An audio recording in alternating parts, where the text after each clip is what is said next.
నమస్కారం, బతుకమ్మ సమాచారానికి స్వాగతం. ఇందిరమ్మ ఇళ్ల పథకం ద్వారా అర్హులైన వారికి లబ్ది చేకూర్చేందుకు వీలుగా ప్రభుత్వం ప్రతిష్టాత్మకంగా జరిపిస్తున్న మొబైల్ యాప్ సర్వేను పకడ్బందీగా నిర్వహించాలని జిల్లా కలెక్టర్ క్రాంతి వల్లూర్ అధికారులకు సూచించారు.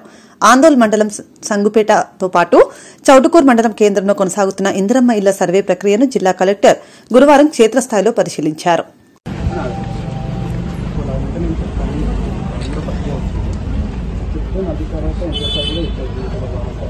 ఎన్ని కంప్లీట్ చేస్తున్నారు?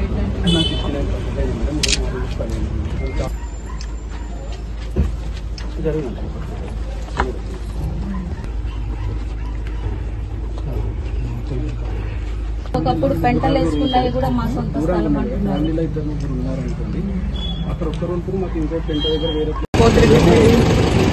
సాయిబాన్పేట, సింగిల్ డిజిట్ లో ఉన్నాయి. మరి ఇంటికి ఇచ్చింటారు కదా, ప్లాట్స్ ఇచ్చాను, హౌస్ ప్లాట్స్ ఇచ్చారు. కొన్నిట్లో ఫ్లాట్ ఇస్తే కట్టుకున్నాం మేడం. అప్పుడు ఇంటికి డబ్బులు వచ్చినాయా? ఎప్పుడో మా మామలు ఉన్నప్పుడు.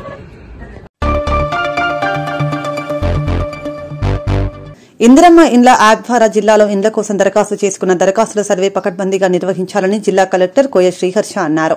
గురువారం పెద్దపల్లి పట్టణం అమర్నగర్ చౌరస్తా వద్ద 35వ వార్డులో జరుగుతున్న ఇందిరమ్మ ఇండ్ల దరఖాస్తుల సర్వేను జిల్లా కలెక్టర్ కోయ శ్రీహర్ష పరిశీలించారు.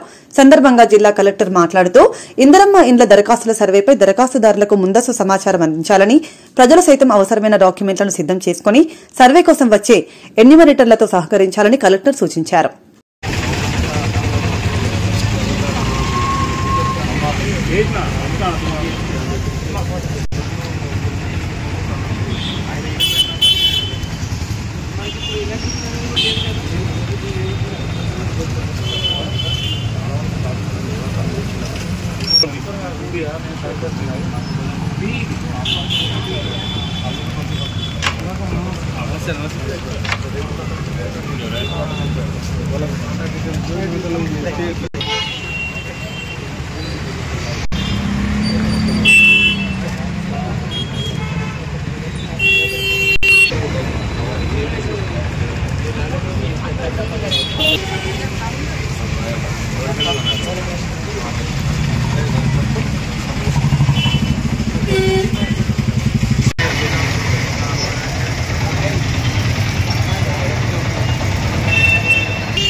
శ్రీధర్మ శాస్త్ర నిత్యాన్నదాన వేదిక ఆధ్వర్యంలో గురువారం గోదావరికని పోచమ్మ దేవాలయం ఆవరణంలో అయ్యప్ప స్వామి పడిపూజ మహోత్సవం ఘనంగా నిర్వహించారు. శ్రీధర్మశాస్త్ర నిత్యాన్నదాన వేదిక వ్యవస్థాపకులు కౌటం బాబు వారి బృందం అయ్యప్ప స్వామి పడిపూజ మహోత్సవం కార్యక్రమాన్ని వైభవంగా నిర్వహించగా భక్తులు అయ్యప్ప మాలాధారణ స్వాములు అధిక సంఖ్యలో పాల్గొని స్వామివారికి జరిపించిన 18 మెట్ల పూజను భక్తిభావంతో తిలకించారు.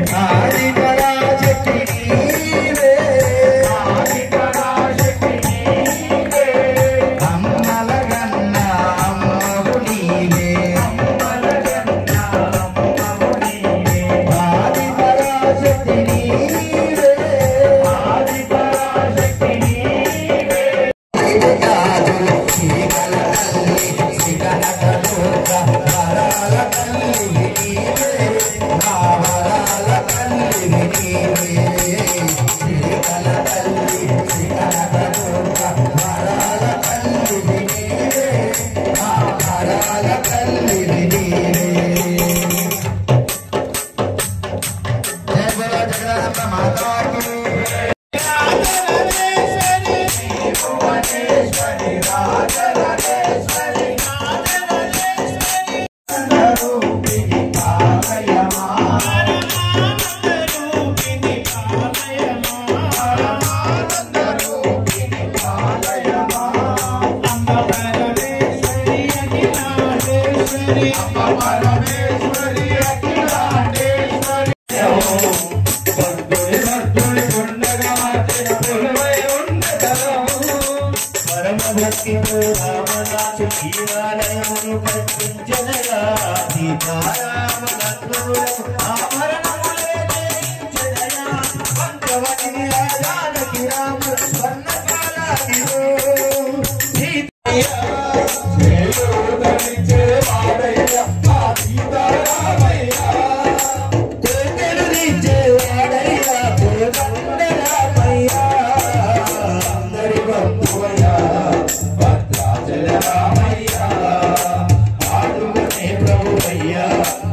జిల్లాలోని ప్రభుత్వ పాఠశాలలో ప్రాథమిక విద్య బలోపేతం చేసేందుకు ఉపాధ్యాయులు కృషి చేయాలని జిల్లా కలెక్టర్ కోయ శ్రీహర్ష అన్నారు. గురువారం జిల్లా కలెక్టర్ పెద్దపల్లి జిల్లా విద్యాశాఖ ఆధ్వర్యంలో జిల్లాలోని ప్రాథమిక పాఠశాలల ప్రధానోపాధ్యాయులు ఉపాధ్యాయులతో సమీకృత జిల్లా కలెక్టరేట్లో నిర్వహించిన రివ్యూ సమావేశంలో పాల్గొన్నారు.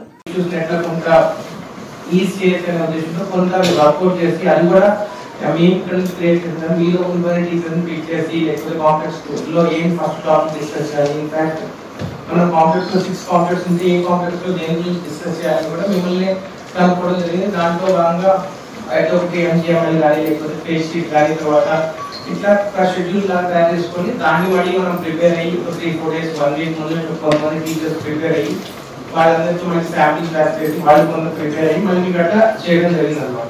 So we are able to support వీళ్ళకి సపోర్ట్ చేయడానికి ఎంజిఎంఎల్ కానీ డెమో క్లాస్ కానీ మల్టిపుల్ డెమో క్లాస్ కానీ లేకపోతే ఎనీ అదర్ థింగ్స్ వీళ్ళు నాకు కలిసి సపోర్ట్ చేయడానికి ట్రై చేస్తాం. సో మన ఇనిషియల్ థాట్ ఏంటంటే మేబీ డిసెంబర్ కల్లా 100% చేయలేకపోవచ్చాము. బట్ ఏది 60% వరకు ఓవర్ వచ్చినా వీఆర్ రైట్ ట్రాక్ అనుకున్నాం. సో ఐ థింక్ మన మిడ్ లెవెల్ టెస్ట్ అనేది స్టేట్ నుంచి కమ్యూనికేట్ చేయడం జరిగింది. అది I think 3 months time April వరకు మార్చ్ వరకు క్వాలిటీ 3 months టైం. సో మీ దగ్గర నుంచి రిక్వెస్ట్ ఏంటంటే 80% ఆఫ్ మన స్టూడెంట్స్ 25 మంది వస్తారు, లేకపోతే 30 మంది వస్తారు అనుకోండి. 30 మందిలో 24 మంది అంటే 80% వాళ్ళ క్లాస్.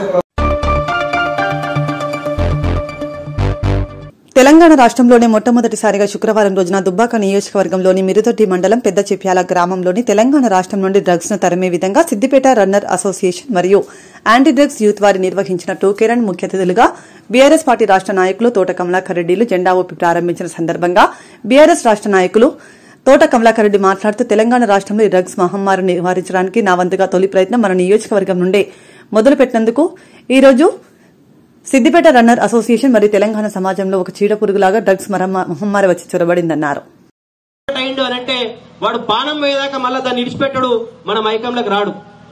ఒక 6 నెలలో 2 నెలలో 3 నెలలో డ్రగ్స్ కి అలవాటైన మనిషి వాడు ఒకవేళ పైసలు లేకపోతే ఆ డ్రగ్స్ అందుబాటులో లేక వాడు ఆ డ్రగ్స్ కనుక వాడు తీసుకోలేకపోతే వాడి నరాలు పనిచేయక వాడు ఏం చేస్తుండో తెలియక వాడికి మొత్తం పిచ్చిలేసిపోయి రోడ్లెమ్మడి వాడి పరిగెడతా ఉంటాడు, లేకపోతే ఎదురుకు వచ్చిన వాళ్ళని కొడుతుంటాడు, లేకపోతే వాడే ఒక కత్తి తీసుకొని గొంతు కోసుకున్నా కూడా ఆశ్చర్యపోవాల్సింది లేదు.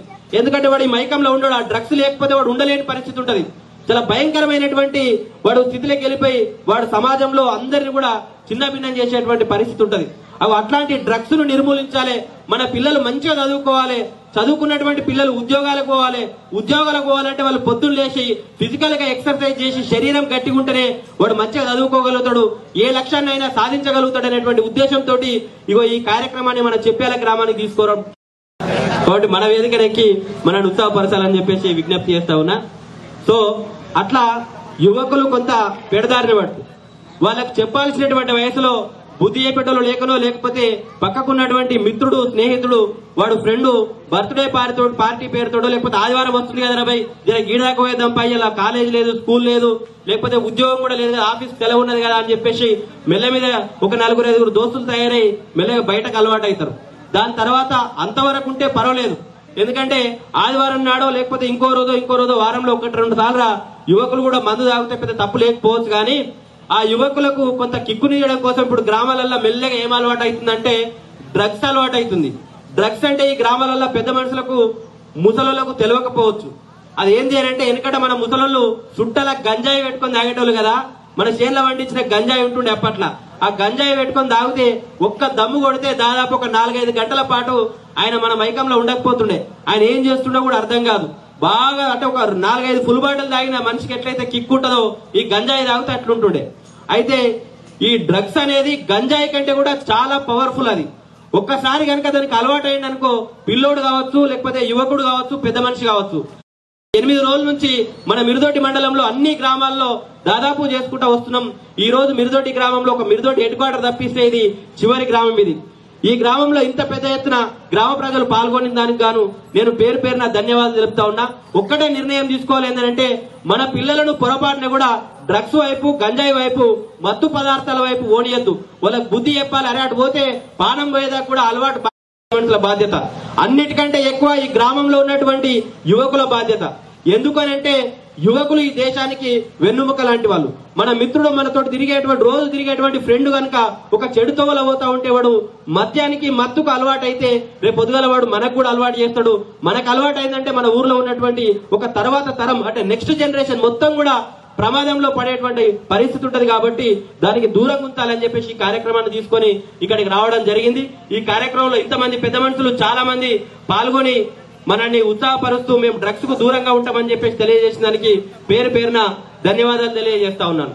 ఇప్పుడు ఈ కార్యక్రమాన్ని ఉద్దేశించి మన యువ నాయకుడు శివ 2 నిమిషాలు మాట్లాడతాను. అశోక్ మాట్లాడతాడా? అశోక్ చైతన్య యూత్ నెలకొక కార్యక్రమంలోనన్నా మారథాన్ లో రాజు పాల్గొంటూ ఉంటాడు. పెద్ద పెద్ద మెట్రోపాలిటన్ సిటీలో అంటే కలకత్తా, ముంబై, ఢిల్లీ, నిన్నమనే ఢిల్లీ తర్వాత ముంబై తర్వాత కలకత్తా కూడా పోయి తెలంగాణలోనే ప్రథమ స్థానంలో సిద్దిపేట 5 మిత్రులు నిలవడం జరిగింది. వారందరినీ మన చెప్పాల గ్రామం తరపున, మన మిరుదొడ్డి మండలం తరపున అభినందిస్తూ ఈ కార్యక్రమాన్ని ఉద్దేశించి మాట్లాడాల్సిందిగా విజ్ఞప్తి చేస్తా ఉన్నాం.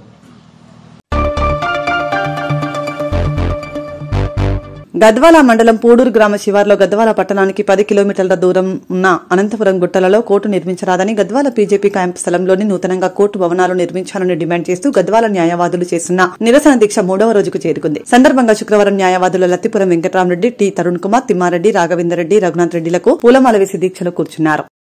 ఇంటికాడ వినిపించుకొని ఏం ప్రాబ్లం ఉంది, ఏం జరుగుతుంది, ఎక్కడేస్తే బాగుంటది అని చెప్పి ఆలోచన చేసి 100 మంది అభిప్రాయాలు తీసుకొని దీన్ని ఆపి వాళ్ళ నిర్ణయం ప్రకారము ఈ కోర్టు ఆవరణని ఇక్కడనో లేదా బీజేపీ క్యాంప్ కాడనో ఇవ్వడానికి అవకాశం ఉండే ఏర్పాటు చేసేది డీకేఆర్ఎంఆర్. ఒకసారి ఆలోచన చేయాలా? ఇక్కడున్న వ్యక్తులతో మాట్లాడి వీరి నిర్ణయం మేరకు, మెజార్టీ ప్రజల నిర్ణయం మేరకు మెజార్టీ డీకేఆర్ఎంఆర్ గెలిచింది.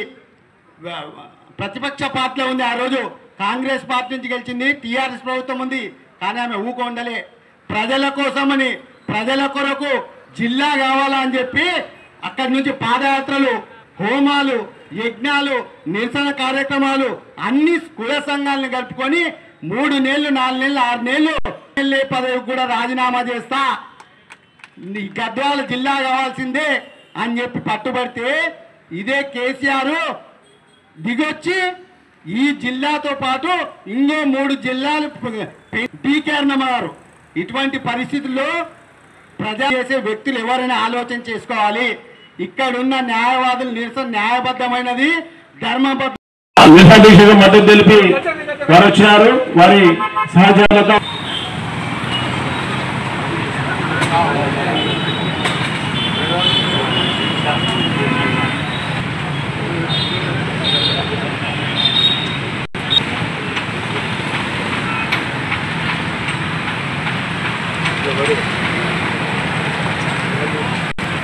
अंदर आप सबको मालूम है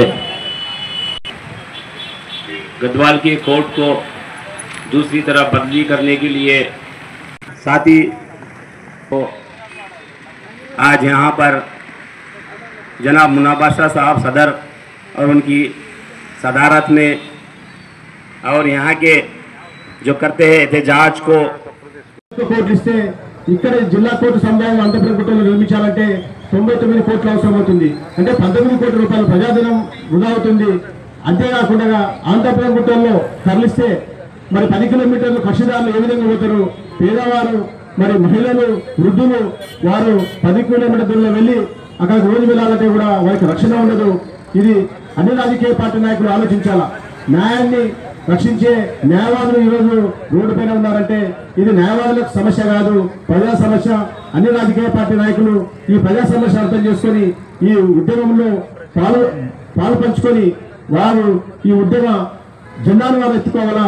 మరి రాజకీయ పార్టీ నాయకులు ప్రజల కొడుతూ ఉంటారు. మరి ఈరోజు ప్రజలకు నష్టం జరుగుతుంది తెలిస్తే కూడా మరి ఎందుకు స్పందించడం లేదు మరి అని చెప్పి సందర్భంగా ప్రశ్నిస్తూ భవిష్యత్తులో ఈ ఉద్యమానికి ఇది ప్రజా ఉద్యమము లేకపోతే దాదాపు 100 సంవత్సరాలు ప్రజలందరూ ఇబ్బంది పడాల్సి ఒకసారి కోర్టు షిఫ్ట్ అయితే దీన్ని గమనించి కోర్టును బీజేపీ క్యాంపులో ఉంచే విధంగా మరి ప్రభుత్వంపై ఒత్తిడి తీసుకురావాలా, అందుకు అందరూ కలిసి రావాలా, లేకపోతే ప్రజలకు ఇబ్బంది అవుతుందని చెప్పి సందర్భంగా తెలియజేస్తున్నాం.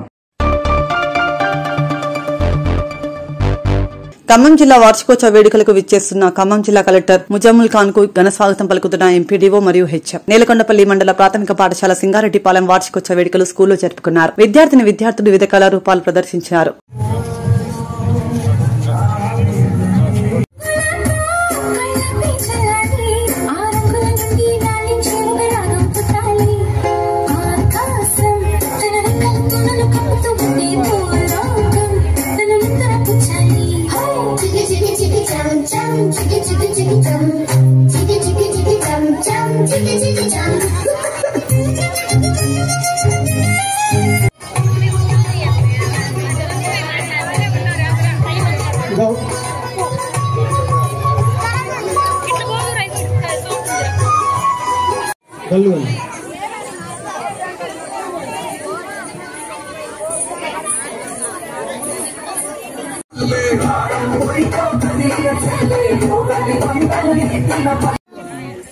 చంపుతా అని బెదిరించడం కాదురా, నన్ను చంపి నువ్వు ప్రాణాలతో పోతా.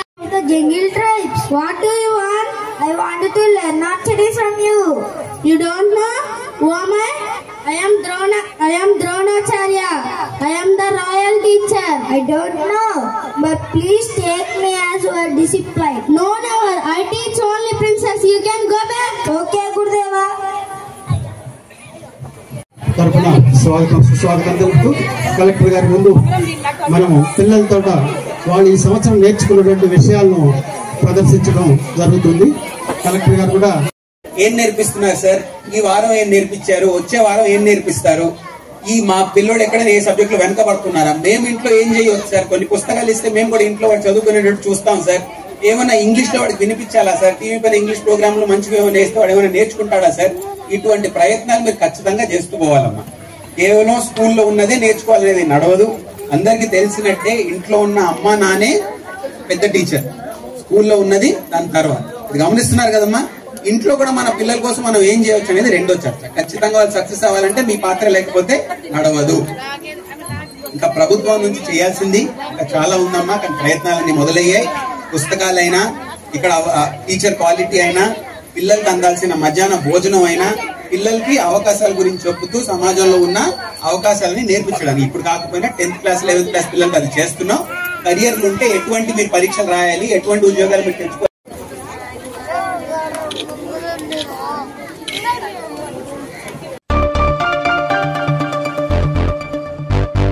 తమ బతుకుని ఆగం చేసి ఉపాధి లేకుండా చేసిన రోడ్డున పడేసిన అధికారులను వదిలిపెట్టమని కూల్చివేతకు గురైన ఓల్డ్ అశోక్ థియేటర్ షాపుల యజమానులు ఆగ్రహం వ్యక్తం చేశారు. గోదావరికని ప్రెస్ క్లబ్ లో శుక్రవారం ఏర్పాటు చేసిన విలేకరుల సమావేశంలో బాధితులు పులిపాక రాజకుమార్, గాది రామదాస్ మాట్లాడుతూ 50 సంవత్సరాలుగా ఓల్డ్ అశోక్ థియేటర్ గోడను ఆనుకుని నివసిస్తూ వచ్చామని, ఇప్పటికే 2 సార్లు రోడ్డు వెడల్పుతో తమ నివాసాలు కోల్పోయి చిన్న స్థలంలో షాపులు ఏర్పాటు చేసుకుని నివసిస్తున్న తమను ఇప్పుడు మళ్లీ రోడ్డు వెడల్పు అంటూ ఉన్నది పీకి రోడ్డున పడేశారని, అభివృద్ది పేరుతో షాపులను కూల్చివేయడం వల్ల ఎంతో మంది కుటుంబాలు రోడ్డున పడ్డాయని ఆవేదన వ్యక్తం చేశారు. గోదావరికని పాత్రికేయ మిత్రులకు నమస్కారాలు తెలియజేస్తూ, మేము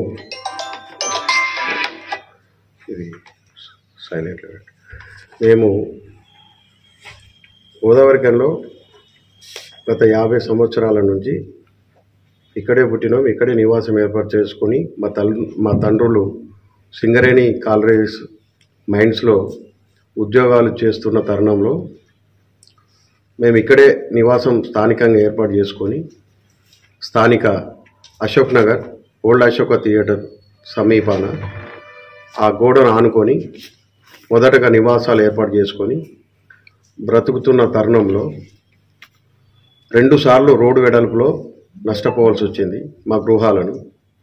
కాలక్రమేణా మాకు మా చదువుల నిమిత్తం మాకు ఉద్యోగాలు రాని పక్షంలో మేము అక్కడ స్థానికంగా ఆ ఇండ్లను కోల్పోయి తర్వాత షట్టర్స్గా ఏర్పాటు చేసుకొని ఆ షట్టర్స్లో షాపులు పెట్టుకొని బ్రతుకుతున్న తరుణంలో ఇది 3వసారి మళ్ళీ అభివృద్ధి అనే ఒక పేరుతోని మా యొక్క షాపులను కూలగొడతామని వచ్చినప్పుడు మా వెనకాల గల ఓల్డ్ అశోక్ థియేటర్ను అర్ధరాత్రి కూలగొట్టిన పక్షంలో మాయి కూడా ఎక్కడ కూలగొడతారో అని చెప్పి మేము స్థానిక ప్రజాప్రతినిధులను, అధికారులను, మున్సిపల్ కమిషనర్ను, జిల్లా కలెక్టర్ను కలిసి అయ్యా మరి మా వెనక గల ఓల్డ్ అశోక్ థియేటర్ రాత్రి కూలగొట్టారు, మరి మాయి కూడా కూలగొట్టే పరిస్థితి ఉంది, మాకు మీరు ఏదైనా న్యాయం చేస్తే మేము స్వచ్ఛందంగా వెళ్ళిపోవడానికి సిద్ధంగా ఉన్నాము అని చెప్పి వేడుకున్న తరుణంలో వాళ్ళు మాకు ప్రత్యామ్నాయం ఏమీ చూపించకపోగా ఎలాంటి ఏర్పాట్లు కూడా చేయలేదు, కనీసం పిలుచుకొని మాట్లాడిన సందర్భము లేదు. అట్లా 1, 2 సార్లు 3 సార్లు జిల్లా కలెక్టర్ ఆఫీస్కి వెళ్ళి తిరగడం జరిగింది, స్థానిక ప్రజాప్రతినిధి దగ్గరికి వెళ్ళడం జరిగింది. అయినా కానీ మాకు ఎలాంటి హామీ దొరకలేదు. అప్పుడు మేము ప్రత్యామ్నాయ పరిస్థితులలో హైకోర్టును ఆశ్రయించడం జరిగింది. హైకోర్టు వారు మాకు స్టేటస్ కో ఆర్డర్ ఇవ్వడం జరిగింది. ఆ స్టేటస్ కో ఆర్డరు ఉన్న తరుణంలో యాజ్ టీజ్గా మేము మా కార్యకలాపాలలో ఉన్న తరుణంలో మొన్న మాకు వైఎస్ రాజశేఖర రెడ్డి గారు ఉన్నప్పుడు ఇచ్చిన పట్టాలు 2008లో ఏవైతే ఉన్నాయో అవి ఫేక్ అని మేము ఎల్ఆర్ఎస్ కూడా తీసుకున్నాం. ఆ పట్టాల పైన ఆ ఎల్ఆర్ఎస్ కూడా ఫేక్ అని వాళ్ళు కోర్టులో తప్పుడు సంకేతం, తప్పుడు విధానం చూపించి మా యొక్క స్టేను వాళ్ళు వేకేట్ చేయించడం జరిగింది. కానీ గౌరవ హైకోర్టు జడ్జి గారు మా యొక్క స్టేను మాత్రమే క్యాన్సిల్ చేసిండు కానీ మా యొక్క కేసును డిస్మిస్ చేయలేదు.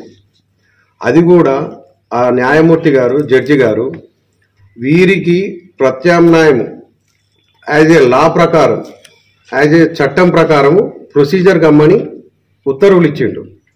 కానీ స్థానిక అధికారులు, మరి కలెక్టరు అధికారులు కానీ, కలెక్టర్ కానీ, కమిషనర్ ఇన్ఛార్జ్ కమిషనర్ కానీ, ఎంఆర్ఓ గారు కానీ, రామగుండం ఎంఆర్ఓ గారు కానీ మాకు ఎలాంటి నోటీస్ ఇవ్వలేదు.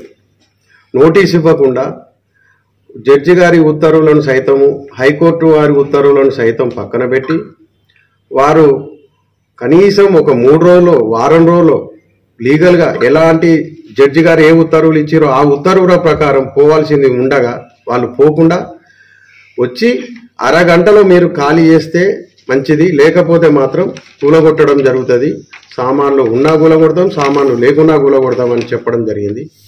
దానితోనే మేము భయకంపితులమై మేము అక్కడ బాధపడాల్సి వచ్చిన పరిస్థితి ఏర్పడ్డది. ఇక ప్రత్యామ్నాయం మాకు ఏది కూడా వాళ్ళు చూపించకుండా హైకోర్టు వారి ఉత్తర్వులను సైతం పక్కన పెట్టి వాళ్ళు కూరలు దోసినందుకు ఇప్పుడు మేము హైకోర్టు వారి ఉత్తర్వులను, హైకోర్టులో వాళ్ళు ఏం చెప్పారు, ఇది ఫేక్ పట్టాలు, ఫేక్ ఎల్ఆర్ఎస్ అని చెప్పారు. ఇదే ఎంఆర్ఓ రామగుండం ఎంఆర్ఓ గారు, కలెక్టర్ గారు మాకేమి ఇచ్చారు, రైట్ టు ఇన్ఫర్మేషన్ యాక్ట్ కింద ఇవి మేమే ఇచ్చినాం పట్టాలు సో అండ్ సో అని చెప్పి వాళ్ళే మళ్ళీ ఇది మేము రైట్ టు ఇన్ఫర్మేషన్ కింద పెడితే ఈ నెంబర్లకు మేమే పట్టాలు ఇచ్చినామని ఇచ్చారు. ఇప్పుడు దీన్ని ఇక్కడేమో మాకు మేమే ఇచ్చినామని ఒప్పుకుంటారు, కోర్టులోనేమో వాళ్ళ లాయర్ తరఫున అవి ఫేక్ పట్టాలని జడ్జి దగ్గర వాదిస్తారు. దానికి కోర్టు వారు ఏం చేశారు, ప్రస్తుతానికైతే స్టే వేకేట్ చేశారు కానీ కేసును డిస్మిస్ చేయలేదు. కానీ దీని కోర్టు ఉత్తర్వులను లా ప్రకారం పోకుండా, చట్ట ప్రకారం పోకుండా ఆ ఉత్తర్వులను వాళ్ళు అతిక్రమించి మరొక షాపులను కూలగొట్టినందుకు మేమేమంటున్నామంటే మరి న్యాయం ఎక్కడున్నది? ఇప్పుడు మీరు న్యాయం చేయకపోతురి, యాజ్ ఏ అధికారులుగా మీరు మాకు న్యాయం చేయకపోతురి, ప్రజాప్రతినిధులు చేయకపోతురి, మేము కోర్టును ఆశ్రయించినాం. అప్పుడు కోర్టును ఆశ్రయించినాం, ఫస్ట్ మిమ్మల్నే కలిసినాం మేము అది న్యాయం చేయమని, కానీ మీరు చేయకపోతురి. కోర్టును ఆశ్రయించడం. హైకోర్టులో ఆశ్రయిస్తే హైకోర్టులో కేసు ఉండగా ఓన్లీ స్టే వేకెట్ అయిన అనే కారణంతో చూపిస్తూ ఎలాంటి నోటీస్ ఇవ్వకుండా నిర్ద్వంద్వంగా కూలగొట్టడం జరిగింది. ఇప్పుడు కూలగొట్టిన దానికి మీరు సంజాయి చెప్పాల్సిన బాధ్యత మీ అధికారులకు ఉంటుందా ఉండదా అని నేను సూటిగా అడుగుతున్నా. మీకు ఇప్పుడు మేము ప్రజలం కాదా? మేము పన్నులు కడతలేమా? మేము ప్రజా జీవితంలో గడపట్లేదా? మీరు ప్రజల గురించి ఆలోచించే అధికారులు అయినప్పుడు మమ్మల్ని ఎందుకు పిలుచుకోలేదు? కోర్టులో కేసు ఉన్నదన్నప్పుడు ఒక్కరోజన్నా మీరు పిలుచుకున్నారా? మరి కోర్టులో కేసు ఉన్నది కదా, మీరు ఎందుకు వేయాల్సి వచ్చింది? సరే, మీరు వచ్చినప్పుడు మేము పట్టించుకోనందుకు మరి మీకు ఏమైనా ఇబ్బంది అయితే చెప్పండి అని చెప్పి మీరు మాతో మాట్లాడే అర్హత లేదా? మేము అంత అర్హులం కాదా మీకు? మేము కూడా ప్రజలలో సభ్యులమే కదా. మరి ఇప్పుడు మీరు కూలగొడుతుంది, మేము ఇప్పుడు ఈ కూలగొట్టిన పక్షంలో మా కుటుంబాలు రోడ్డు మీద పడ్డాయి. ఇప్పుడు మాకు కొంతమందికి ఫైనాన్సులు ఉన్నాయి, కొంతమందికి అప్పులు ఉన్నాయి. ఈ అప్పులు ఎవరు కట్టాలి? ఏ రోజు చేసుకుంటే ఆ రోజు బతికే పరిస్థితులు ఉన్నాయి. ఇప్పుడు అప్పులోడు వచ్చి ఇంటి ముందట ఉంటాడు, మరి దీనికి సమాధానం ఇప్పుడు స్కూల్లో ఫీజులు కట్టాలి, ఆ ఫీజులు ఎవరు కడతారు? అధికారులు మీరు సమాధానం చెప్పాలి. మీ మీద బాధ్యత ఉన్నది. నేనేమంటున్నా అంటే దీనికి ఇప్పటికైనా కూడా మీరు చేసింది తప్పు అని మీకు తెలుసు, మీ అంతరాత్మకు తెలుసు. కాబట్టి ఇప్పటికైనా కూడా మీరు ఆ తప్పును మరి పునరాలోచించుకొని మరి మాకు ఇప్పటికైనా మీరు ఏమైనా న్యాయం చేస్తారా? కోర్టులో ఉండగానే మీరు. నా పేరు రాజ్ కుమార్. మా అందరికీ ఓల్డ్ అశోక్ థియేటర్ ప్రాంతంలో గత 40 సంవత్సరాల నుంచి అక్కడ రూమ్స్ ఉన్నాయి. ఆ రూమ్స్ మొన్న మార్చ్ 23 తారీఖున రాత్రి మన రామగుండంలో కొంచెం అరాచక పాలన స్టార్ట్ అవ్వడం జరిగింది. రాత్రి ఓల్డ్ అశోక్ థియేటర్ని కూలగొట్టిన తరుణంలో మా షాపులు ఎక్కడ కూలగొడతారు అని చెప్పి మేము గౌరవ హైకోర్టుని ఆశ్రయించడం జరిగింది. ఈ హైకోర్టులో ఆశ్రయించినాక మేము ఎంఆర్ఓ గారిని, మున్సిపల్ శాఖని, ఇంకా కలెక్టర్ గారిని, ఇంకా వేరే అధికారులను పార్టీ చేస్తూ మీ హైకోర్టులో దావా వేయడం జరిగింది. దీంట్లో ఎంఆర్ఓ స్పందిస్తూ ఈ పట్టాలు మా ఆఫీసులో లేవు, మేము ఇచ్చినవి కాదు అని చెప్పి హైకోర్టుకి కౌంటర్లో చెప్తారు. చెప్పిన తరుణంలో మేము ఏం చేస్తామంటే ఆర్టీఐ కింద మరి ఈ పట్టాలు మీరు ఇచ్చినాయి కదా అని చెప్పేసి అంటే ఈ పట్టాలు మేము ఇచ్చినాయి అని చెప్పేసి ఇంకో హైకోర్టు మళ్ళీ అదే ఎంఆర్ఓ అంటాడు. ఎంఆర్ఓనే పట్టాలు మేము ఇవ్వలే అని హైకోర్టు చెప్తాడు. అంటే కోర్టుని తప్పుదో పట్టించి ఎంఆర్ఓ గోదావరికి మళ్ళీ ఏమంటారు దీంట్లో ఈ పట్టాలకి సర్వే నెంబర్ లేవు. అది ఇట్లా క్లియర్ ఏమని మెన్షన్ చేస్తారంటే ఆ పట్టాలకి సర్వే నెంబర్ లేవు, బౌండరీస్ లేవు, ఏమీ లేవు అని చెప్పి కౌంటర్లో ఇచ్చేస్తారు. గోదావరికంలో ఇచ్చిన ఏ పట్టాలకి ఏదన్నా సర్వే నెంబర్లు ఉన్నాయా? ఇంటి నెంబర్ ఆధారితంగా అంతకుముందు ప్రభుత్వం, వైఎస్ఆర్ ప్రభుత్వం అందరికీ పట్టాలు జారీ చేయడం జరిగింది. ఈ పట్టాలలో సర్వే నెంబర్ కారణం లేదని చెప్పేసి పట్టాలు మేము ఇవ్వాలంటే ఇక్కడ ఇది అవుతుంది. మరి పట్టాలు మీరు ఇవ్వకపోతే మీరు ఇచ్చిన ఆర్టీఐలో ఈ పట్టాలు మేము ఇచ్చినా మీరు ఎందుకు చెప్పాలి? ఇక్కడ మాకు ఆర్టీఐలో కూడా మీరు ఇవ్వకుండా అయిపోయేది. కోర్టుని తప్పుదో పట్టించి ఇవాళ వాళ్ళకి అక్కడ హక్కే లేదు, వాళ్ళు దొంగ పట్టాలు సృష్టించుకున్నారు అని చెప్పేసి కోర్టుని చెప్పి స్టేటస్ కోని వెకెట్ చేపించడం జరిగింది. ఈ వెకెట్ చేస్తున్న తరుణంలో జడ్జి గారు ఏం ఆర్డర్ చెప్పారంటే, గౌరవ జడ్జి గారు due procedure of law follow కాండి, అంతేగాని పోయి డెమాలిషన్ ఆర్డర్స్ లేవు, ఏది లేదు. ఇంకా దారుణమైన విషయం ఏంటంటే అసలు ఆర్డర్ అనేది బయటికి రాలేదు. ఇక్కడ మున్సిపల్ ఏసీపీకి ఫోన్ చేస్తే ఏసీపీ స్పందించారు, కలెక్టర్ గారికి ఫోన్ చేస్తే కలెక్టర్ గారు స్పందించారు, అడిషనల్ కలెక్టర్ ఇన్ఛార్జ్ కమిషనర్ గారికి ఫోన్ చేస్తే వాళ్ళు ఫోన్లో అందుబాటులో ఉండరు. వీళ్ళేమో ఇక్కడికి వచ్చి జేసీబీ పెట్టుకొని రెడీ ఉండి మీరు కొంచెం ఖాళీ చేస్తారా, మీకు కూలగొట్టమంటారా? ఇంత బెదిరింపు ధోరణిలో రామగుండం పరిపాలన సాగుతుంటే ప్రజలు ఎట్లా బ్రతకాలి ఇక్కడ? అంటే ఎప్పుడేం జరుగుతుందని భయం చాటున బతకాలా? అంటే అధికారులు చట్టబద్ధంగా పనిచేయాల్సిన అధికారులే చట్టానికి విరుద్ధంగా మీరు ఖాళీ చేస్తారా, మీకు కూలగొట్టాలని ఇది చేస్తే అది ఎంతవరకు సమంజసం? ఏదైనా వెకేట్ చేయాలనుకుంటే ముందుగా నోటీస్ ఆర్డర్ ఇవ్వాలి. వెకేట్ చేయండి, మేము మీకు ఇంత సమయం ఇస్తున్నాం, 7 రోజులు 15 రోజులు ఇస్తున్నాం, మీకు ఏమైనా ఆబ్జెక్షన్ ఉంటే మాకు చెప్పండి అంటే మేము మీకు ఇచ్చేటోళ్ళం. అంత అర్జెన్సీ ఏమున్నది? ఇప్పుడు షాపులు కూలగొట్టిళ్ళు, ఇప్పుడు అక్కడ ఏం కట్టబోతున్నారు ఇంత అర్జెంటుగా? ప్రజలకు ఏమైనా ఇబ్బంది కలుగుతుందా ఆ షాపులు చేయబట్టి? ఇటుదికు సింగరేణి గవర్నమెంట్ ల్యాండ్ ఇస్తూనే ఉండే, ఆల్రెడీ కోటాలు తీసుకోండి మేము డెవలప్మెంట్కి ఇస్తానేమని చెప్తూనే ఉండే. మా వెనకాల గవర్నమెంట్ మొన్నదాకా సింగరేణి ల్యాండ్, సింగరేణి మరి గవర్నమెంట్ సింగరేణి అడిగిందో తెలియదు, సింగరేణికి ల్యాండ్ ఎక్కువ సింగరేణి గవర్నమెంట్కి ఇచ్చిందో తెలియదు. ఇప్పుడు మొత్తం అది మైదానం అయింది. ఈ మైదానాన్ని ఏం చేయబోతున్నారు అంటే మా షాపులు కూలగొట్టడానికి రోడ్డు వెడల్పు కారణం చెప్తున్నారా, లేదంటే ఇక్కడ ఉన్న ఎవరికైనా నాయకునికి జాగా కావాలని చెప్పేసి ఈ మమ్మల్ని మా షాపులు కూలగొట్టడం జరిగిందా? మాకు లీగల్గా పట్టాలు ఉన్నాయి, లీగల్గా పట్టాలు గవర్నమెంట్ ఇచ్చింది. 30 సంవత్సరాల కన్నా ఎక్కువ గవర్నమెంట్ ల్యాండ్లో మేము ఉన్నాం. లిమిటేషన్ కూడా ఏదైనా ప్రైవేట్ ప్రాపర్టీలో 12 years కన్నా ఎక్కువ ఉంటే అది లిమిటేషన్, దాని తర్వాత నాది అని చెప్పి వేరే వాళ్ళకి ఉండదు. అట్లాగే గవర్నమెంట్ ల్యాండ్లో 30 years కన్నా ఎక్కువ ఉంటే వాళ్ళకి ఆటోమేటిక్గా రైట్స్ వస్తాయి. ఓకే, ఆ రైట్స్ రాలేదు అనుకుందాం, కానీ గవర్నమెంటే పట్టాలు ఇచ్చినప్పుడు పట్టా ఉన్నట్టే కదా. ఆర్టీఐలు అయితే ఇచ్చింది కదా, ఇంత ఇది పట్టా. గోదావరి కన్నా ఇటువంటి పట్టాలు 8 నుంచి 10 దాకా పట్టాలు ఉంటాయి. అవన్నీ ఫేకేనా? గోదావరి కన్నా అందరూ అనాథరైజ్నే కట్టుకున్నారు. ఇక్కడ ఏం రెండు నగర పంచాయతీ అప్పటి నుంచి ఏం కూడా పర్మిషన్ తీసుకొని కట్టుకోలే. అంతకుముందు గవర్నమెంట్ వీళ్ళ మీద మా ప్రేమ కొద్దీ పట్టాలు ఇచ్చింది. ఆ పట్టాలు ఇవే కదా. పట్టాలలో ఏముంటుంది, ఇంటి నెంబర్ సో ఇంటి నెంబర్ ఉంటుంది, సర్వే నెంబర్. ప్రతి ఒక్క పట్టాలలో సర్వే నెంబర్ ఏమి ఉండదు, బౌండరీస్ కూడా ఏమి ఉండదు. ఇదేం పట్టాలు కాదు కదా. మనం మన పెద్దపల్లి రిజిస్ట్రేషన్ ఆఫీస్ తీసుకొని తూర్పు, పడమర, ఉత్తర, దక్షిణ అనుకుంటే ఎవరు అని ఉండదు ఈ పట్టాలల్లో. ఇది ఒక ప్రొసీడింగ్ ఆర్డర్, కలెక్టర్ ఆర్డర్. 85 1985 నుంచి కరెంటు వాడుతున్నాం. ఒక కరెంటు వినియోగంలో ఉన్నది 2024 దాకా, అంటే 40 ఏళ్ళు దాటి కూడా ఇది ఉన్నదంటే ఇవన్నీ ఆధారాలు. ఇవన్నీ కేవలం ఇక్కడ ఉన్న ఇల్లీగల్ ముచ్చట ఏంటంటే వాళ్ళ ఆలోచన ఏంటంటే ఓల్డ్ అశోక్ థియేటర్ జాగాని కబ్జా చేసుకోవాలి. ఓల్డ్ అశోక్ థియేటర్ జాగాని కబ్జా చేసుకొని 100 సంవత్సరాలు లీజు తీసుకొని వాళ్ళు ఒక మంచి బిల్డింగ్లు కట్టుకొని రెంట్లు ఇచ్చుకుంటా బతకాలి. ఇక్కడ ఉన్న స్థానిక లీడర్లు పేర్లు అనేది తర్వాత వస్తాయి. ఇక పేర్ల గురించి చెప్పుకుంటూ పోతే అది ఏదనేది అత్తనే ఉంటుంది. ఇక ఇంత ఎట్లా అంటే దాన్ని ఏమంటాం, చెడు ఆలోచన ధోరణి. ఒకరిని పొట్టగొట్టి మేము బాగుపడాలి, ఒకరిని పొట్టగొట్టి మేము బాగుపడి మా పబ్బం గడుపుకోవాలి, మేము దానికుల్లో ఇంకా 100 కోట్ల నుంచి 1000 కోట్లు సంపాదించుకోవాలి. ప్రజలు ఎక్కడికైనా పోని ఎవరేమన్నా కానీ మీరు చట్టబద్ధత ఉన్నా కూడా మీరు చట్టబద్ధత లేదని మేము కోర్టులో కూడా గెలవగలుగుతామని చెప్పేసి ఈరోజు నిరూపించండు. దీనికి అధికార యంత్రాంగాన్ని కూడా వినియోగించుకోవడం జరిగింది. మేము ఎట్టి పరిస్థితుల్లో దీన్ని వదలబోము.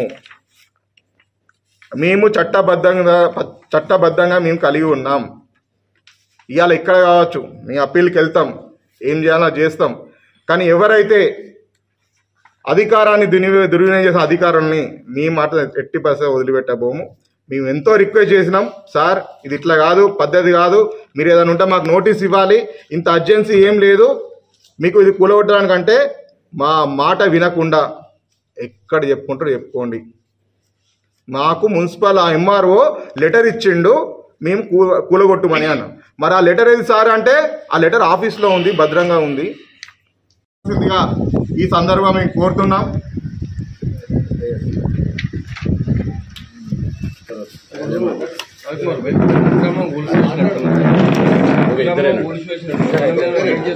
అధికారులు టీపీఎస్ నవీన్ మీద, ఏసీపీ శ్రీధర్ మీద, ఎంఆర్ఓ వాళ్ళ మీద అందరి మీద కలెక్టర్ ఇంక్లూడ్ కరెక్ట్ వాళ్ళు ఎవ్వరు కూడా స్పందించకపోవడం.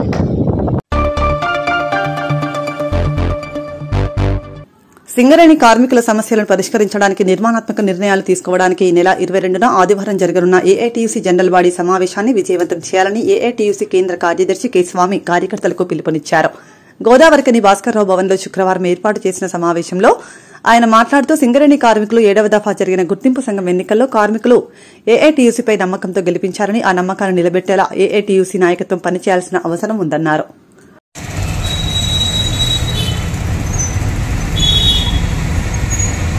సింగరేణి కాలరీస్ వర్కర్స్ యూనియన్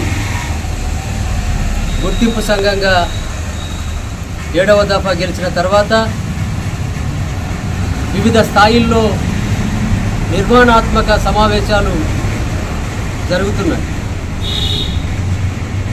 మౌఖికంగా జరిగే రిప్రజెంటేషన్స్తో పాటు చట్టబద్ధంగా స్ట్రక్చర్ మీటింగ్లో మాట్లాడడం వల్ల సమస్యలకు ఒక పరిష్కారం లభిస్తుంది. జీఎం స్థాయిలో, డైరెక్టర్ స్థాయిలో, అదేవిధంగా సిఎండ్ఎండి స్థాయిలో జరిగే స్ట్రక్చర్ సమావేశాల్లో స్థానికంగా ఉన్న సమస్యలతో పాటు కార్పొరేట్ స్థాయిలో కూడా పరిష్కరించవలసిన సమస్యల్ని ఏఐటీసీ మేనేజ్మెంట్ దృష్టికి తీసుకుపోతున్నది. కార్మిక సోదరులకు తెలుసు, గత 10 సంవత్సరాలుగా స్ట్రక్చర్ సమావేశాలు జరగలేదు. కేవలం పైరవిలకే పరిమితమైన ఆ సంఘం వల్ల కార్మికులు ఏఐటీసీ పైన నమ్మకంతో 7వ దఫా ఎన్నికల్లో గెలిపించారు. 7 సార్లు ఎన్నికలు జరిగితే 4 సార్లు సింగరేణిలో ఏఐటీసీ గెలిచింది. కార్మికుల అభిమానంతో, ఆశీర్వాదంతో ఇక్కడ గుర్తింపు సంఘంగా గుర్తింపు పొందింది. అయితే ఈ స్ట్రక్చర్ సమావేశాల వివరాలను, స్ట్రక్చర్ సమావేశంలో జరిగేటటువంటి పరిష్కారాలను వివరంగా కార్మిక సోదరులకు చెప్పడానికి రేపు ఆదివారం 22వ తేదీన ఉదయం 10 గంటలకు భాస్కర్రావు భవన్లో 1000 మంది కార్మిక సోదరులతో, కార్యకర్తలతో, యూనియన్ డెలిగేట్లతో జనరల్ బాడీ జరపబోతున్నాం. ఆ జనరల్ బాడీకి యూనియన్ అధ్యక్షులు కామ్రేడ్ వాసిరెడ్డి సీతారామయ్య గారు, అలాగే ప్రధాన కార్యదర్శి కామ్రేడ్ కొరిమి రాజ్ కుమార్ గారు హాజరై వివరాలన్నీ కార్మిక సోదరులకు తెలియజెప్పడం జరుగుతుంది. స్థానికంగా అనేక సమస్యల్ని కూడా మేము జనరల్ మేనేజర్ దృష్టికి తీసుకువెళ్ళాం. చాలా చోట్ల మ్యాన్ పవర్ లేదు, కాలం చెల్లిన యంత్రాలు ఉన్నాయి. అలాగే విద్యా వైద్యం గురించి కూడా ప్రస్తావించడం జరిగింది. సిబిఎస్ఈ సిలబస్ ప్రవేశపెట్టినప్పటికీ ఇంకా ప్రారంభం కాలేదు. అట్లాగే స్థానికంగా ఉన్న మెడికల్ కాలేజీలో 25% సీట్లు సింగరేణి కార్మికుల పిల్లలకు కేటాయించాలనేది ఒక ప్రధాన డిమాండ్. అట్లాగే కార్పొరేట్ స్థాయిలో చర్చించవలసిన సమస్యలు కూడా ఉన్నాయి.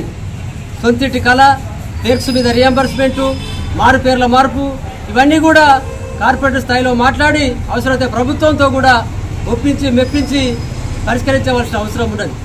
42 అంశాలతో మేము ఏదైతే ఎన్నికల ప్రణాళిక కార్మికులకు తెలియజేశామో ప్రాధాన్యత క్రమంలో వాటి పరిష్కారానికి పూనుకుంటున్నాం. కాబట్టి రేపు జరిగే జనరల్ బాడీని విజయవంతం చేయడం ద్వారా కార్మిక సోదరులు ఈ రోజు జరుగుతున్నటువంటి సింగరేణిలో జరిగిన పరిణామాలన్నింటినీ కూడా గమనించి తెలుసుకొని ఇంకా కింది స్థాయికి బావుల్లో వాటిని తెలియజెప్పడం ద్వారా వార్తలన్నీ కూడా కార్మిక సోదరులకు తెలియవలసిన అవసరం ఉన్నది. అందుకొరకు క్రమ పద్ధతిలో, క్రమశిక్షణాయుతంగా కమిటీ మీటింగుల ద్వారా, స్ట్రక్చర్ సమావేశాల ద్వారా ఏఐటీసీ చేసే కృషి కార్మిక సోదరులు గమనించాలని కోరుతున్నాం. ఈ విధంగా సమస్యల పరిష్కారం కాకపోతే ఆందోళనలకు, అవసరమైతే సమ్మె పోరాటానికి కూడా ఏఐటీసీ వెనుకపోదు.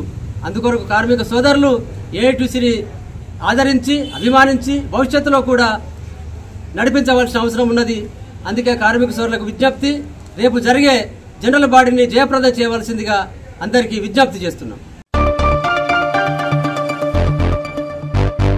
ఫార్ములా ఈ కార్ రేసింగ్ తో ప్రపంచవ్యాప్తంగా తెలంగాణ, హైదరాబాద్ బ్రాండ్ ఇమేజ్ ను పెంచింది. బీఆర్ఎస్ వర్కింగ్ ప్రెసిడెంట్ మాజీ మంత్రి కేటీఆర్ రాజకీయ కక్షలతో కేటీఆర్ పై అక్రమ కేసులు, బీఆర్ఎస్ కేటీఆర్ ను బద్నాం చేయాలన్న లక్ష్యంతో అక్రమ కేసులతో కక్ష సాధింపులకు రేవంత్ సర్కార్ దిగుతుందని, కేటీఆర్ పై పెట్టిన అక్రమ కేసులు ఎత్తివేయాలని, ఎన్నికల సమయంలో కాంగ్రెస్ 420 హామీలు నెరవేర్చాలని రామగుండం మాజీ శాసనసభ్యులు, పెద్దపల్లి జిల్లా బీఆర్ఎస్ జిల్లా అధ్యక్షుడు కోరికంటి చందర్ డిమాండ్ చేశారు. జోహార్ తెలంగాణ మన వీరులకు, కేసీఆర్ నాయకత్వం, కేటీ రామన్న నాయకత్వం, జై తెలంగాణ. 2 నిమిషాలు కంప్లీట్. ఈరోజు రామగుండం నియోజకవర్గంలో ఉద్యమాలకు పురిటిగడ్డ అయినటువంటి గోదావరికని చౌరస్తాలో ఈ యొక్క కాంగ్రెస్ ప్రభుత్వం ప్రజా పాలన అని చెప్పి పోలీస్ పాలనను నడిపిస్తూ, ప్రశ్నిస్తే అక్రమ కేసులు పెడుతూ కేటీఆర్ గారి మీద తెలంగాణ రాష్ట్రంలో అభివృద్ధి కోసం ఆరాటపడితే తెలంగాణను ఒక బ్రాండ్గా హైదరాబాద్ బ్రాండ్ ఇమేజ్ను పెంచడం కోసము ఇక్కడ ఈ రేస్ నిర్వహిస్తే ప్రపంచంలో ఉన్నటువంటి అన్ని దేశాలు కూడా మన రాష్ట్రం వైపు చూసినాయి. కేటీఆర్ గారు నిన్న సవివరంగా జరిగినటువంటి కార్యాచరణ అంతా కూడా వివరించడం జరిగింది. మరీ దుర్మార్గంగా కేటీఆర్ అన్న మీద అక్రమంగా కేసులను పెట్టడాన్ని నిరసిస్తూ రామగుండం నియోజకవర్గంలో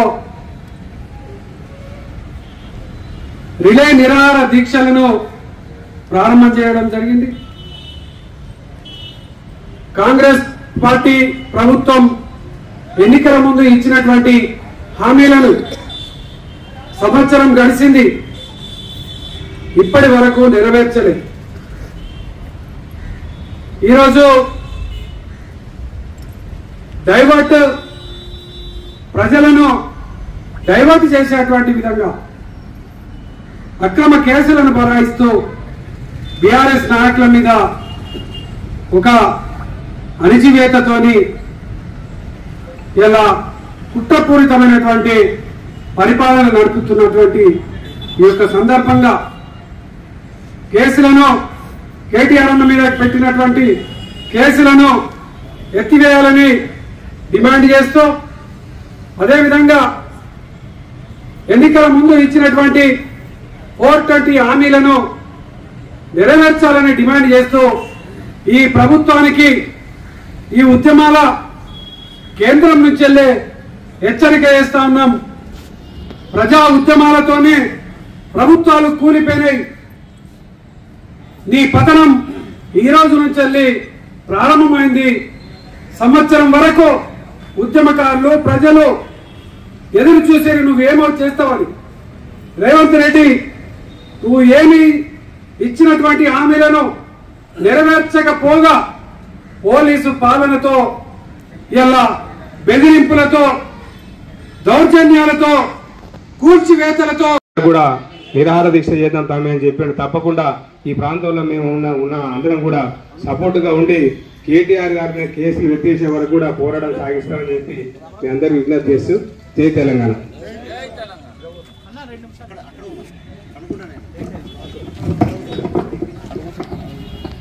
ఉన్నాడు రేవంత్ రెడ్డి. నిజంగా ఈ పాలన సుపరిపాలన ప్రజాపాలన అంటాడు. ప్రజాపాలన ఎక్కడ జరుగుతుంది? ఇవాళ 2 సార్లు ప్రజాపాలన అని ఇవాళ రేవంత్ రెడ్డి ప్రభుత్వం ఆ కాయిదాలు ఏమైతున్నాయి, అవి ఎక్కడ చెత్తబుట్ల పోతున్నాయి, వాటి మీద పరిశోధన జరగాలి. కానీ వరకు 420 హామీలను నెరవేర్చేంత వరకు ఈ యొక్క రిలే నిరాహార దీక్షలు కొనసాగుతాయని ఈ సందర్భంగా మేము తెలియజేస్తూ, ఈ యొక్క పారిశ్రామిక ప్రాంతంలో ఉన్నటువంటి ఉద్యమకారులు, ప్రజాస్వామ్యవాదులు ప్రతి ఒక్కరు కూడా ఈ యొక్క కాంగ్రెస్ ప్రభుత్వాన్ని ఎండగట్టడం కోసం, ఈ కాంగ్రెస్ ప్రభుత్వాన్ని నిలదీయడం కోసం, ఇక్కడ ఉన్నటువంటి నాయకత్వాన్ని నిలదీయడం కోసం ఈ యొక్క వేదికకు ఆహ్వానించడం జరుగుతూ ఉన్నది. తప్పకుండా ఈ యొక్క ప్రజా ఉద్యమాలతోనే ఏ నాయకునైనా కూడా మెడలు వంచినాం, ఏ ప్రభుత్వాలైనా మెడలు వంచినాం. ఇదే ప్రజా ఉద్యమాన్ని మరి ఒకసారి ప్రారంభం చేస్తున్న ఈ శుభ సందర్భంలో ఈరోజు రిలే నిరాహార దీక్షలో బీఆర్ఎస్ నాయకులందరూ కూడా పాల్గొనడం జరుగుతూ ఉన్నది. ఈరోజు ఈ యొక్క జిల్లాలో ఉన్న మహిళా సంఘాల పనితీరు మెరుగుపరిచేందుకు అధికారులు అవసరమైన చర్యలు చేపట్టాలని జిల్లా కలెక్టర్ కోయ శ్రీహర్ష అన్నారు. శుక్రవారం జిల్లా కలెక్టర్ సమీకృత జిల్లా కలెక్టరేట్లోని సమావేశ మందిరంలో స్వశక్తి మహిళా సంఘాలపై సంబంధిత అధికారులతో నిర్వహించిన రివ్యూ సమావేశంలో పాల్గొన్నారు. సందర్భంగా జిల్లా కలెక్టర్ కోయ శ్రీహర్ష మాట్లాడుతూ పెద్దపల్లి జిల్లాలో 2024-25 ఆర్థిక సంవత్సరానికి 9,102 మహిళా సంఘాలకు సుమారు 478 కోట్ల రుణాలు మంజూరు చేయడం లక్ష్యం కాగా ఇప్పటి వరకు 3,898 సంఘాలకు 322 కోట్ల 68 లక్షలు మంజూరు చేయడం జరిగిందని, నిర్దేశిత లక్ష్యంలో 67.51% రుణాలు మంజూరు చేశామని అన్నారు. 1 వీక్ లో ఈ 30 SHGs కంప్లీట్ అయిపోతుంది సార్. 30 SHGs ఎంత బ్యాంక్ లింకేజ్ ఇస్తారు? 75%. ఎంత బ్యాంక్ లింకేజ్ ఇస్తారు మీరు? 12 lakhs సార్. ఇప్పుడు తెలంగాణ గ్రామీణ బ్యాంకులో 12 లక్షలు ఎలిజిబుల్, అంటే సీనియర్ గ్రూప్ అయితే 20 లక్షల వరకు ఇస్తుంది సార్. అవును సార్. ఎంత బ్యాంకులో? 10 సంఘాలు ఉన్నాయి సార్. ఎంత? 1 crore అంటారు. అవును సార్. మరి 1 crore అయినా కానీ మీరు చేయాల్సింది చాలా ఉంది కదా. అవును సార్. అప్పుడు టార్గెట్ అంటే అప్పుడు డిస్కౌంట్ 10 crore చేయాలి. మీరు ఉద్యోగం చేసి 5 crore, ఇంకో 1 crore అసలు ఇంకో 2 crore చేస్తారు. మిగతా 3 crore ఎవరు చేస్తారు? చేస్తారు సార్. పూర్తి చేస్తారు సార్. 30 SHGs లో ఒక 3 కోట్ల వరకు కంప్లీట్ చేస్తాం సార్. ఎట్లా ఈ వారంలో అందరితో 20 lakhs సరిపోయి కట్టి ఇప్పుడు ఇంకెన్ని కంపెనీలు పని చేసుకుంటా ఉంటున్నారు? లేకపోతే ఆధార్ మహిళా చూద్దాం అంటే సిద్దిపేట జిల్లా దుబ్బాక నియోజకవర్గ అక్బర్పేట భూంపల్లి మండల కేంద్రంలోని కాంగ్రెస్ పార్టీ కార్యాలయంలో దుబ్బాక బ్లాక్ కాంగ్రెస్ అధ్యక్షులు పాతూరి వెంకటస్వామి గౌడ్ మరియు కాంగ్రెస్ పార్టీ నాయకులతో కలిసి మాట్లాడుతూ పేదలు, బడుగు బలిహీన వర్గాల ప్రజలు అంబేద్కర్ ని దేవుడిగా కొలుస్తారని తెలిపారు. పార్లమెంట్ సాక్షిగా కేంద్ర హోంమంత్రి అమిత్ షా అంబేద్కర్ పై చేసిన వ్యాఖ్యలు దురదృష్టకరమని, రాజ్యాంగం కల్పించిన పదవిలో ఉండి ఆ విధంగా మాట్లాడితే అమిత్ షా గారిని చూసి దేశ ప్రజలు సిగ్గుపడుతున్నారని తెలిపారు.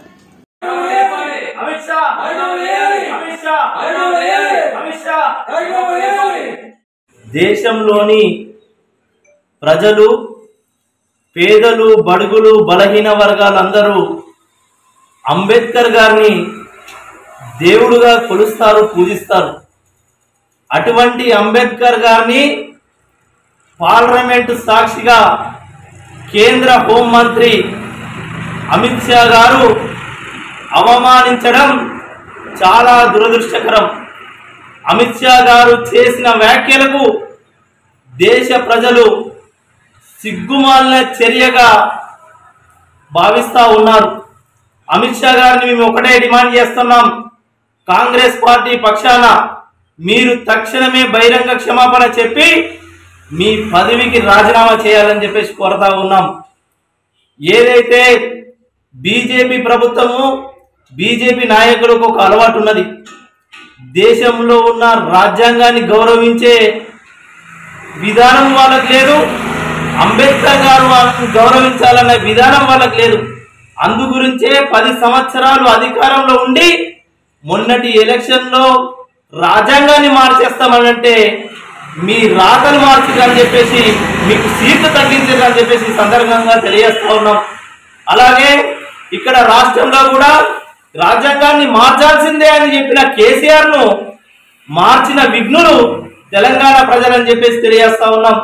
రానున్న రోజుల్లో బీజేపీ పార్టీకి బుద్ధి చెప్పడానికి ఈ దేశ ప్రజలు సిద్ధంగా ఉన్నారని చెప్పేసి తెలియజేస్తూ కాంగ్రెస్ పార్టీ పక్షాన అమిత్ షా గారికి డిమాండ్ చేస్తా ఉన్నాం, మీరు తక్షణమే బహిరంగ క్షమాపణ చెప్పి మీ పదవికి రాజీనామా చేయాలని చెప్పేసి డిమాండ్ చేస్తా ఉన్నాం.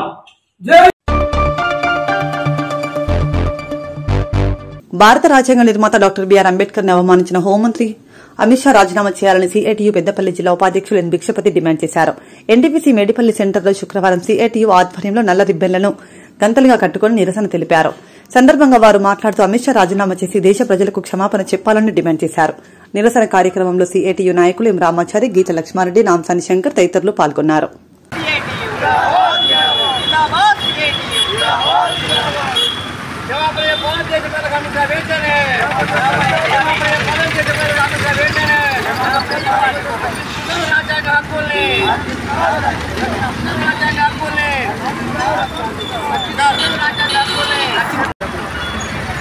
కేంద్ర హోంమంత్రి అమిత్ షా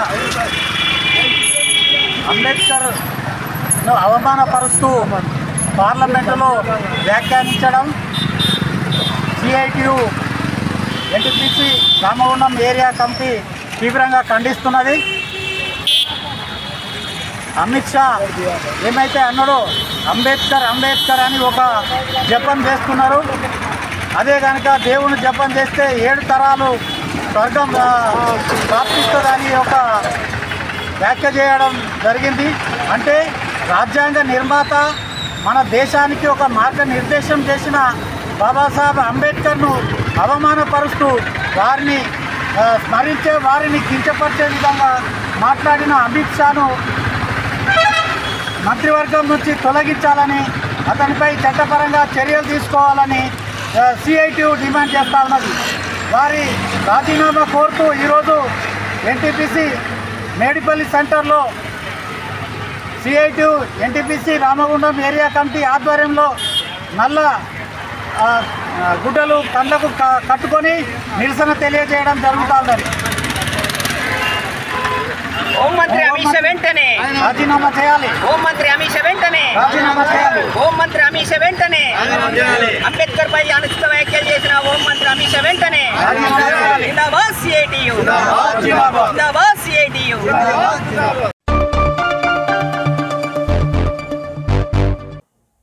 ఇంతటితో వార్తలు సమాప్తం.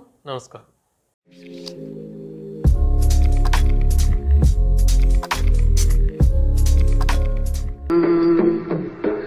na na